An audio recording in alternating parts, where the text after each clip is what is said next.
मध्य प्रदेश के मंदसौर शहर में शिवना नदी के तट पर अष्टमुखी भगवान पशुपतिनाथ विराजित हैं। भगवान महादेव की इस प्रतिमा का सौंदर्य अपने आप में अनूठा है। नेपाल के पशुपतिनाथ में 4 मुख की प्रतिमा है, जबकि मंदसौर में प्रतिमा अष्टमुखी है। 19 जून 1940 को शिवना नदी के बाहर आने के बाद 21 साल तक भगवान पशुपतिनाथ की प्रतिमा नदी के तट पर ही रखी रही। एक किंवदंती यह भी है कि इस प्रतिमा को सबसे पहले स्वर्गीय उदाजी पुत्र कालूजी धोबी ने स्वप्न में देखा था। उन्होंने यह बात बाबू शिवदर्शन जी अग्रवाल को बताई। तब बाबूजी और मंदसौर के नागरिकों के द्वारा प्रतिमा को 14 जोड़ी बैलगाड़ी से महादेव घाट की ओर ले जाया गया। प्रतिमा को नदी के उस कोने से इस कोने पर जब ले जाया जा रहा था, तब एक चमत्कार हुआ। प्रतिमा जैसे नदी से दूर जाना ही नहीं चाह रही थी। जिस जगह आज प्रतिमा स्थापित है, यह वही जगह है जहां से वह हिली ही नहीं। आज उस जगह पर भगवान पशुपतिनाथ का विशालकाय मंदिर स्थापित है। उसके पश्चात 21 वर्षों तक बाबूजी ने प्रतिमा का संरक्षण व सेवा की। बाद में चैतन्य आश्रम के स्वामी प्रत्यक्षानंद महाराज ने 23 नवंबर 1961 को इसकी प्राण प्रतिष्ठा की। 27 नवंबर को मूर्ति का नामकरण पशुपतिनाथ कर दिया गया। उसके बाद भव्य मंदिर का निर्माण शुरू हुआ। प्रतिमा का इतिहास। माना जाता है कि प्रतिमा का निर्माण विक्रम संवत 575 ईस्वी में सम्राट यशोधर्मन की हुणों पर विजय के आसपास का है।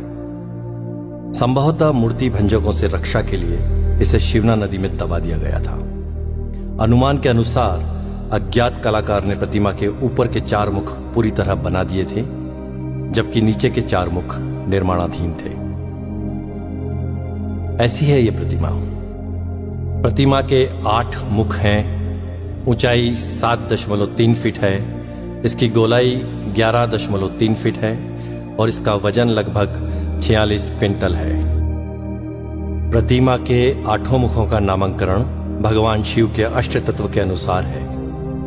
हर मुख के भाव व जीवन काल भी अलग अलग हैं। शर्व, भव, रुद्र, उग्र, भीम, पशुपति, ईशान और अंत में महादेव। यही अष्टमूर्तियां पृथ्वी, जल, अग्नि, वायु, आकाश, यजमान सूर्य और चंद्रमा को अधिष्ठित किए हुए हैं। भगवान पशुपतिनाथ महादेव का पूर्व मुख।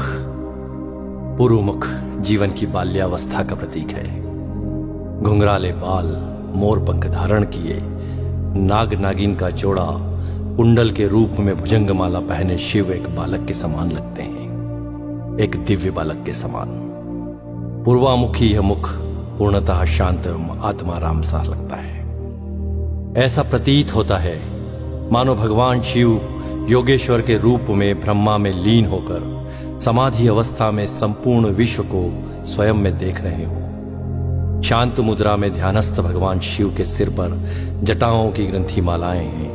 गले की माला में जहां पुष्प है, वहीं 2 सर्पों की माला भी इस कलात्मक ढंग से सुशोभित है। ये दोनों कर्णाभूषण के रूप में कानों में लटकते हुए कुंडलों में से निकलकर अपने फनों को ऊपर उठाए हुए हैं। इस प्रकार ये दोनों कण समाधि अवस्था में लीन साधक की निश्चलता, दृढ़ता और तत्परता के हेतु 2 सजग प्रहरी के रूप में प्रतीत होते हैं। बड़ा अद्भुत है यह रूप भगवान पशुपतिनाथ का।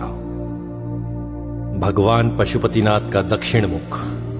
दक्षिण मुख जीवन की किशोर अवस्था का प्रतीक है। साथ ही यह श्रृंगार रस की मुद्रा में है। दक्षिण मुख सर्वाधिक सुंदर एवं अति रमणीय है। इस मुखमंडल का श्रृंगार जिस कलात्मक श्रेणी से किया गया है, उससे ऐसा प्रतीत होता है कि श्रृंगार रस के समस्त तत्व सजीव एवं साकार हो उठे हों। अनुपम केश कलाकृति से युक्त मुकुट के मध्य में सुहाना नाग शिशु है, जो कलंगी तुर्रा जैसा है, एवं एक और चंद्र रेखा।